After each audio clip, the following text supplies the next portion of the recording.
Yo, what up, guys? The Fields Bros here. Attack on Titan, season 3. Every week we're gonna get an episode. So this week we have episode 39, Pain.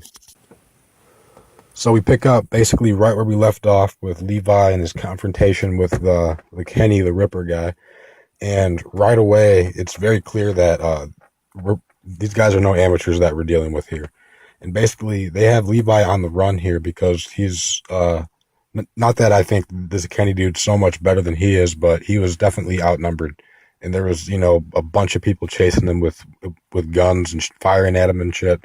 And they had some really good visuals here in this episode at the very beginning. They really showed off the OGM gear. It was definitely featured in this episode. That's definitely a standout point. But in this episode, the opposition succeeds in capturing Eren and Historia. And during this process, there was actually a point where we caught up to the wagon that had Historia and Eren on it. They'd been knocked out with tranquilizer guns by these guys. And Jean gets on, he catches up with the wagon. And I think, Armin's on there as well. But the enemy gets the jump on Jean, or rather, Jean hesitates to kill the enemy because, it's a human this time, not a Titan. And Jean hesitates, and luckily enough, the person that he was trying to kill also hesitates, and that gives Armin, the unlikely person here, the opportunity to save Jean by killing this person who was about to kill Jean. And like I said, the episode title is Pain, and that probably refers to Armin here because after he killed this person, he was having some really, he was having some problems coping with what he just done and how, the realization that, he's now that he's taken someone's life, he can't just, forget that. He can't erase that from his memory. Like, he's legitimately, changed as a person here.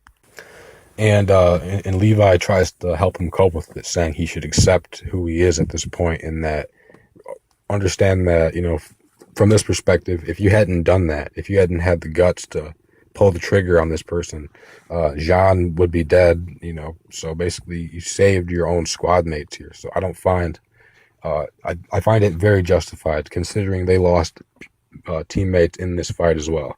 Other scouts were killed by these men here. So, but there's a lot of stuff going on in this episode, not just that battle scene, but the higher ups apparently, I'll probably save most of this for the extended review, but basically the higher ups, what at the moment I thought was the king.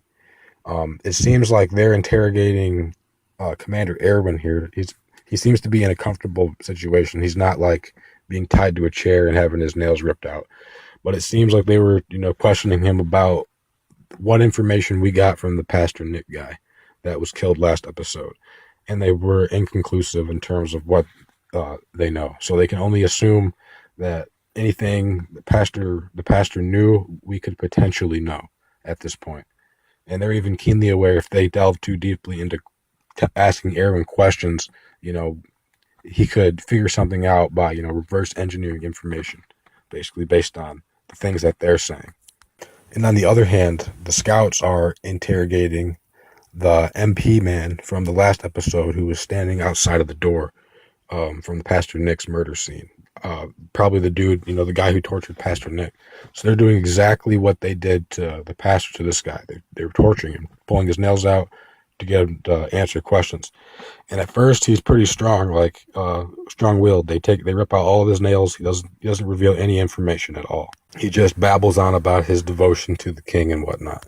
So then this is where Hanji gets pretty smart here. They're like, all right, it's time for a break. And they exit the room.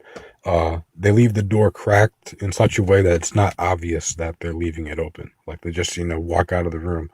And after some time goes by, you can hear them talking outside of the door. And it's the guy who's, a friend of the guy who they were torturing, the other MP guy. But it's basically an act.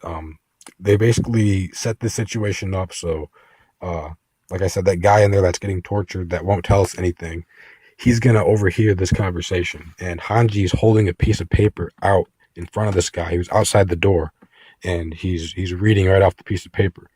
So, and the guy inside hears all this, and basically, it gets him to it puts him right in the mindset that Hanji wants him in. So next time they walk back in the room, because of this, of what just happened, because of what he just was tricked into hearing, he reveals right away when he walks in that the Reese family is apparently the true high noble family in this story.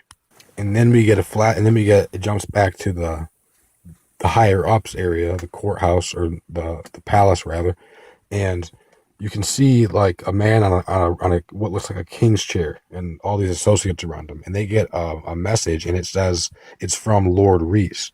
Now, going into this episode, like I just assumed that the guy on the chair, on the king chair in the palace with the red carpet, was the Lord, but apparently he's not the Lord. The Lord is somewhere else, and it would seem that all these people at the palace are just like stand-ins, I guess.